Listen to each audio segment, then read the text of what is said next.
ശ്രീ കൃഷ്ണദാസ് നോക്കൂ, ഏകദേശം കേരളത്തിന് തന്നെ ഈ കാർഷിക നിയമങ്ങളുമായി ബന്ധപ്പെട്ട വിഷയങ്ങളാണ്, അതിന്റെ ഒരു പശ്ചാത്തലമാണ് ശ്രീ സി വി വർഗീസ് ചുരുങ്ങിയ വാക്കുകൾക്കുള്ളിൽ വിശദീകരിക്കാൻ ശ്രമിക്കുന്നത്. ഇവിടെ ഇപ്പോൾ പ്രശ്നം ഇത്തരത്തിൽ കർഷകർ നേരിട്ട് കൊണ്ടിരുന്ന എല്ലാ പ്രശ്നങ്ങളെയും മറികടക്കുക എന്നൊരു ലക്ഷ്യം ഈ ബില്ലിനുണ്ടായിരുന്നു എന്നുള്ളതാണ്.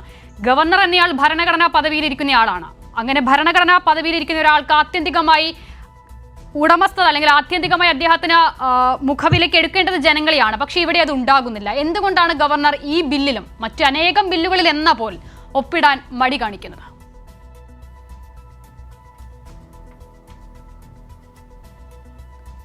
രാജ്ഭവൻ എന്തുകൊണ്ടാണ് ആ തരത്തിലൊരു തീരുമാനമെടുക്കുന്നത് എന്നുള്ളതിനെ സംബന്ധിച്ച് രാജ്ഭവനാണ് അതിൻ്റെ വ്യക്തത വരുത്തേണ്ടത്.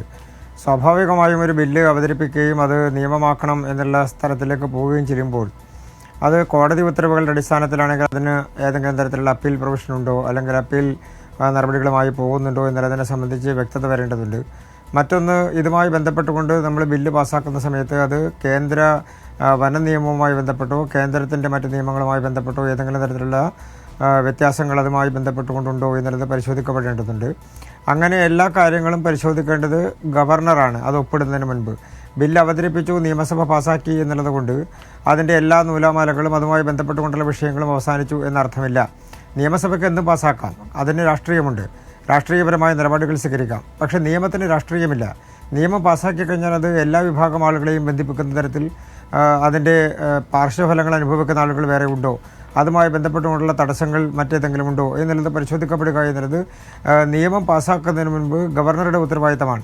നിയമസഭയ്ക്ക് ഏത് തരത്തിലുള്ള ബില്ലും പാസ്സാക്കാം, ഏത് രാഷ്ട്രീയ ലക്ഷ്യം വെച്ചുകൊണ്ടുള്ള കാര്യങ്ങളും നടപ്പാക്കാം, അവരുടെ ബില്ലുകൾ അവതരിപ്പിക്കുന്നതിൽ ഏത് തരത്തിലുള്ള അജണ്ടയും അവർക്ക് എടുക്കാം, അതിൽ തെറ്റൊന്നുമില്ല.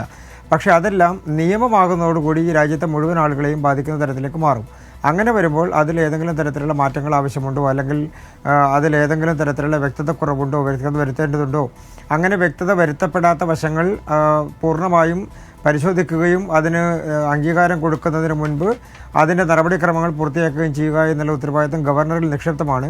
അദ്ദേഹം ആ ചുമതലകൾ വഹിക്കുമ്പോൾ ഗവർണർക്ക് അങ്ങനെ ഏതെങ്കിലും നിലയിൽ ഇത് സാധാരണക്കാരനെ നേരിട്ട് ബാധിക്കുന്ന വിഷയമാണെന്നുണ്ടെങ്കിൽ ആ നിലയിൽ വിശദീകരണം തേടാൻ സർക്കാരിനോട് ഏതെങ്കിലും മേഖലകളിൽ അവ്യക്തതയുണ്ടെങ്കിൽ അത് പരിഹരിക്കാനുള്ള സാധ്യതയുണ്ട്. പക്ഷേ ഇവിടെ അത് ഉണ്ടാകുന്നില്ല. ഇനി ഗവർണർ ഇതിൽ ആക്ഷേപം ഉന്നയിക്കുന്ന വിഷയങ്ങൾ പോലും ബില്ലിന്റെ സാങ്കേതികതയുമായി ബന്ധപ്പെട്ടല്ല. അദ്ദേഹത്തിന് അത്തരം വിഷയങ്ങളിൽ ഒരു സംശയവുമില്ല. എന്നിട്ടും അത് പാസ്സാക്കാതിരിക്കുന്നുണ്ട് എങ്കിൽ അവിടെ ഒരു രാഷ്ട്രീയമുണ്ട് എന്നുള്ളതാണ് സി വി വർഗീസിനെ പോലുള്ള ആളുകൾ അതിൽ കാണുന്നത്.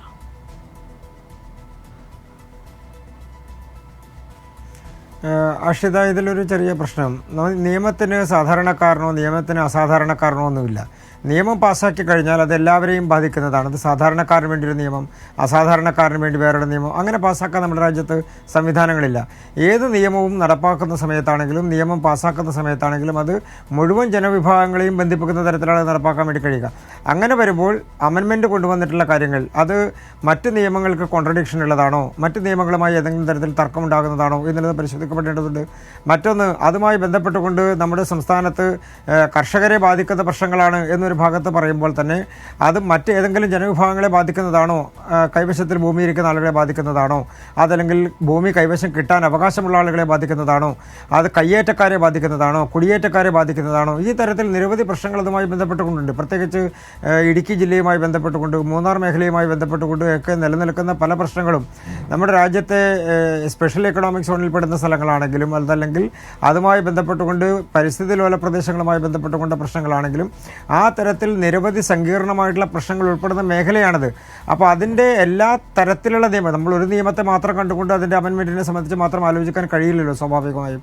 അപ്പോൾ ഗവർണർ അത് നിയമമാക്കുമ്പോൾ അത് നിയമമാവുകയാണ് ഒപ്പിടുന്നതോടുകൂടി. അപ്പോൾ അങ്ങനെ വരുന്ന സാഹചര്യത്തിൽ അതിൻ്റെ മറ്റു വശങ്ങൾ കൂടി ഒരു പക്ഷേ അദ്ദേഹം പരിശോധിക്കുന്നുണ്ടാവാം, അതല്ലെങ്കിൽ ഗവർണറുടെ ഓഫീസ് പരിശോധിക്കുന്നുണ്ടാവാം, അദ്ദേഹത്തിൻ്റെ നിയമ ഉപദേശകർ അത് പരിശോധിക്കുന്നുണ്ടാവാം. അപ്പോൾ സ്വാഭാവികമായും അദ്ദേഹം ഒപ്പിടുന്നതിന് മുൻപ്, അത് ഗവർണർ ആരാണെങ്കിലും അത് ഒപ്പിടുന്നതിന് മുൻപ് ആ തരത്തിലുള്ള പരിശോധനകൾ സ്വാഭാവികമാണ്.